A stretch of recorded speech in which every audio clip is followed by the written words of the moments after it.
Hello and welcome to this week's Granny's Garden. Now the experiment to test out different plants to plant in among the flagstones of my hidden patio has begun. To those of you who are new to the channel, I live in the mountains to the north of Madrid in Spain. And because I live in the mountains, all types of weather tends to be more extreme. And here I get it all. I get the wind. I get the rain. And the snow. I get the hail. I get the winter snow. And to top it all, from about mid-June, all of July, all of August and mid-September, I get the beating, searing, scorching sun beating down on top of me. So any type of plants that I invite into this garden have got to be tough as nails. This area is particularly difficult. These stones are very large, and especially in summer with 100 degrees plus Fahrenheit, that's over 40 degrees Celsius, the stones are going to absorb the heat and start radiating the heat. And anything that's planted in the cracks or little holes between are going to have to really suck it up. So being me, I decided an experiment was on the cards. Now this is a very large area. See if I can just pan down here. It goes right down below me and stretches out there at the back and then goes around the corner. So rather than spend money buying a whole load of one single type of plant and having it fail, I decided to plant 5 to 6 different varieties and put them through their paces for a whole growing season to see if they could withstand my very, very cold winters, my extremely wet springs, my searing hot summers, and whatever autumn decides to toss into the mix. Now remember, I am gardening in Spain. I'm not blessed as you are in the United States or in the UK to have these class 1 garden centres or seed supply companies that can give you anything you want. Sometimes here you just have to take what you get and make do with it. But first of all, I'm going to list the 6 plants that I had chosen to be my contenders for this experiment. Number 1 was Campanula. Number 2 was Phlox subulata Emerald Cushion Blue, otherwise known as moss phlox. Number 3 was suggested by Rachel from Gardening at Duenza in Ireland, is Mexican Fleabane, and it is a Mexican plant and would certainly withstand this tremendous radiant heat in summer. Number 4 was Sagina subulata, otherwise known as Irish moss, and it's not really a moss at all, it is in fact a little perennial plant, and this was suggested by Paul from Paul T's World, a UK gardener. It would be perfect because it requires very little depth of soil, and not only for the larger cracks but for the smaller cracks it would be absolutely perfect. Number 5 was Musas reptans, or creeping musas, and number 6 was violets. Why violets? Because I have them in the garden elsewhere, and why not? Now this is a situation after a month. The Campanula is doing absolutely great. We've had very, very cold month of April with a lot of frost and certainly lots and lots of water.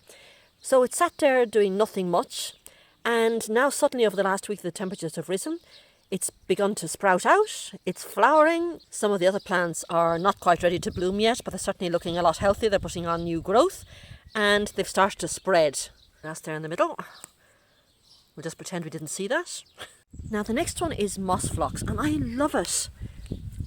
Look at those dainty little flowers and those beautiful leaves. And Lily, will you stop bringing the ball to me? Yeah, I know you want to play. No, wait a minute. There we go. Give me some peace for 2 minutes. Now, when I planted this, it wobbled very seriously for about 4 to 5 days. And I said, oh my goodness. But then it suddenly perked up. I'm liking this a lot. I love the colour of the leaves. And they are so delicate. I just love it. And the flowers are absolutely gorgeous. Can you imagine that now in a couple of years' time when it's a mass, a little carpet of flowers? Now, the next thing was Mexican Fleabane. I ordered this through Amazon. I couldn't get a Spanish supplier and I couldn't find a European supplier. So I ordered it through Amazon and I see that it eventually came from China. It came in a nondescript envelope that actually says that it is a tool, not seeds. And I had to write my own little note here to say what it was so I'd remember. And inside there was a little nondescript envelope, again no name. And I've never seen the seeds of Mexican Fleabane, so I have no way of knowing if they're the proper seeds or not. To me it just looks like the dust that accumulates at the bottom of a box of tea bags. But the 2 that arrived with a 3-week separation between both packets of seeds I ordered, both look the same. They both look like this dust, very, very fine dust. So I planted the first batch of these seeds outdoors, in this pocket here and in this pocket here. And that was a month and a half ago. And the result is zero. Germination, absolute zero. I mean, this is just a little bit of moss. So I don't know whether the seeds are dud or whatever, but it is complete and utter failure. Now, based on the success or lack of success of the outdoor sowing of the Mexican Fleabane, I decided to plant this second batch indoors, and it got complete VIP treatment. On the 2nd of May, I planted these, I put them under grow lights, I put them on heat mats, and also a couple of candles lit to the local saints. And absolutely nothing. I'm losing confidence very, very quickly in the seed supplier because this is just not normal. With all those tiny seeds, at least 1 or 2 should poke their head up, even with low germination. But 0 is very, very unusual. I'm going to leave it another couple of weeks, just to be on the safe side. I prefer to give things 6 weeks before I write them off. But I'm afraid, Rachel, it's not looking good. So unfortunately this year I'm not going to be able to include Mexican Fleabane in my experiment. If I get hold of some decent seeds for next year, I will, of course.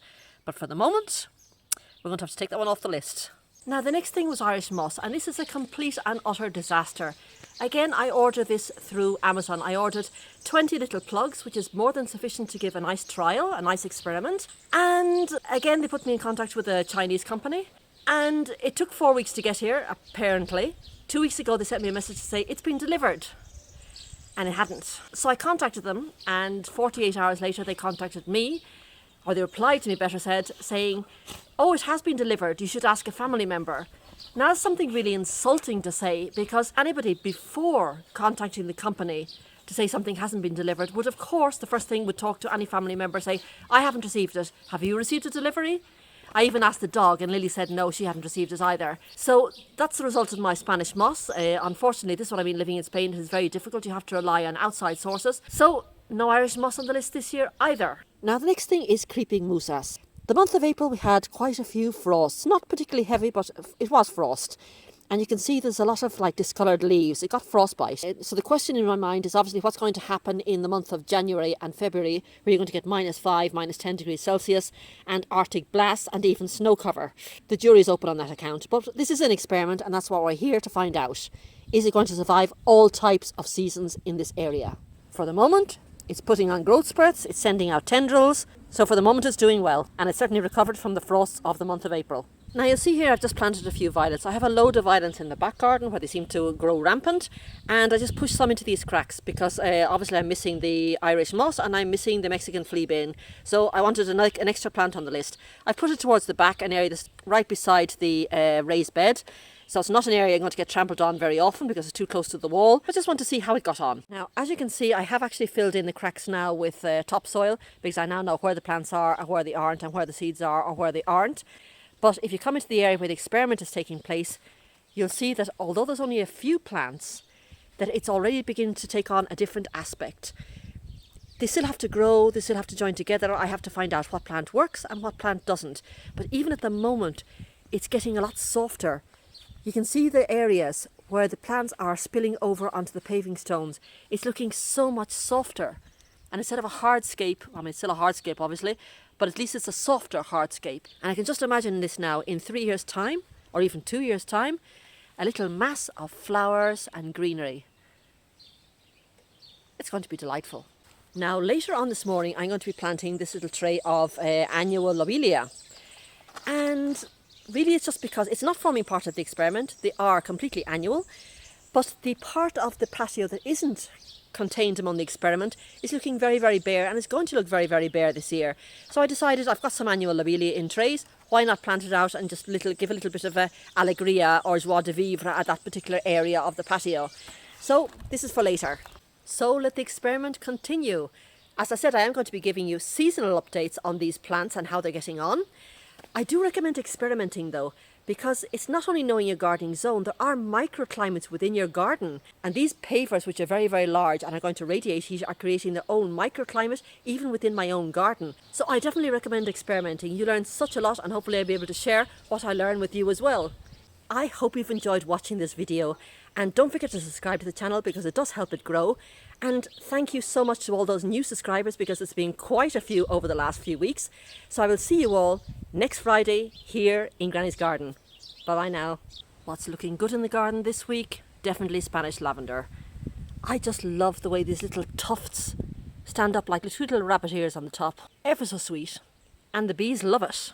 These blooms last forever. So this week, definitely Spanish lavender.